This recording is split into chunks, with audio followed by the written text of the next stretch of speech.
what advice do we give young farmers that don't have what it takes to own a farm? Well, to begin with, to me, farming isn't a question of owning farmland. It's a question of being in the business of farming. And like any other business, you do not have to own the land. It's the cream if you can, but there's many available opportunities out there today by getting into the business of farming. And I guess my first advice to the young farmer is make sure your heart's in the business. That to me is number one. And if your heart's in the business of farming, the business will be in your heart. The rest will work itself out because the stewardship is there, the attitude is there, and there's things happening in the industry where investors are prepared to invest in real estate, farmland, and there's different ways of doing it, which we can talk about later. But they buy the land, and the young farmer, if he has the ability and the get up and go, can lease that land. And that takes the financial burden away from making mortgage payments. And if the young producer has a joint venture agreement, that in itself can provide the needed tool or the equity to go to the bank to borrow money for the inputs. And the other things that are possible now is a lot of equipment manufacturers are making it more easily available for producers to lease equipment. And it might be a little bit more expensive, but there's a lot of positive reasons as to why you should be leasing.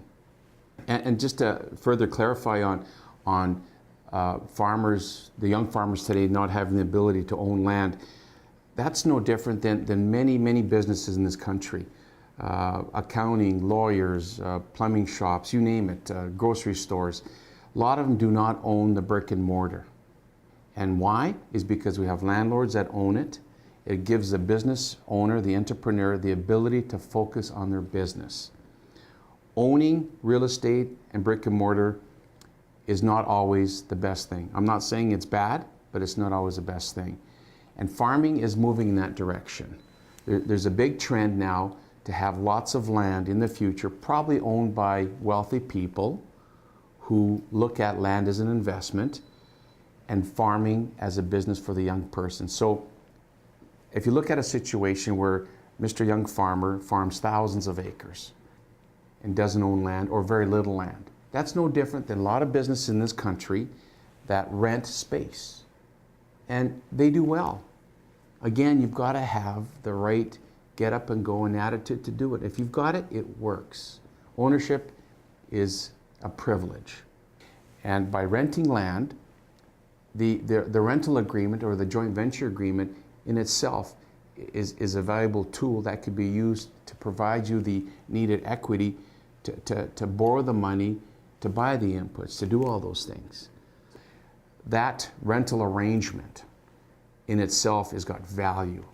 And the lenders today, I believe, are starting to recognize that more and more.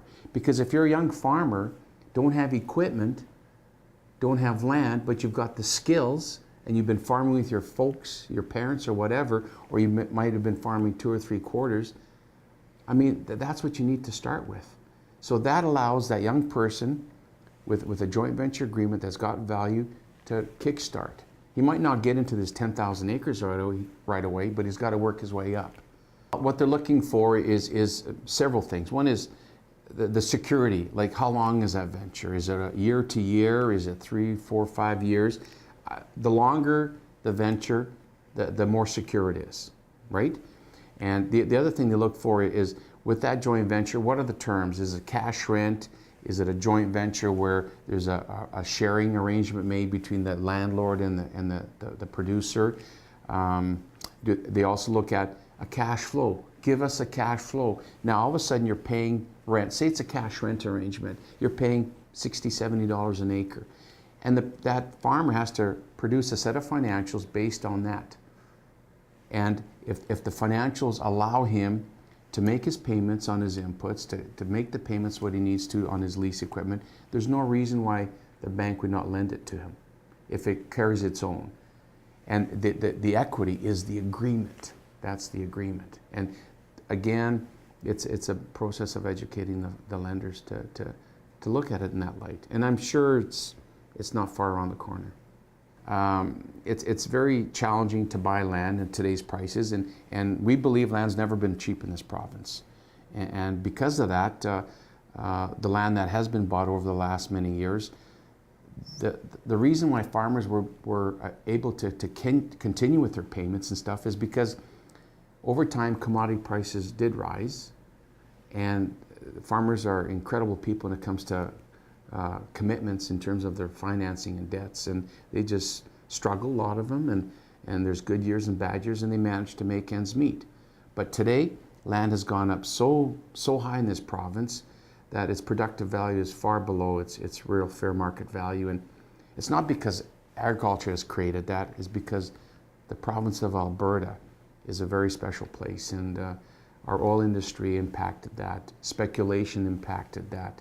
All those things have to come into the picture, and as a result, it's going to get tougher for people to own, but you can still farm if you have a good rental arrangement or joint venture arrangement with the landowners.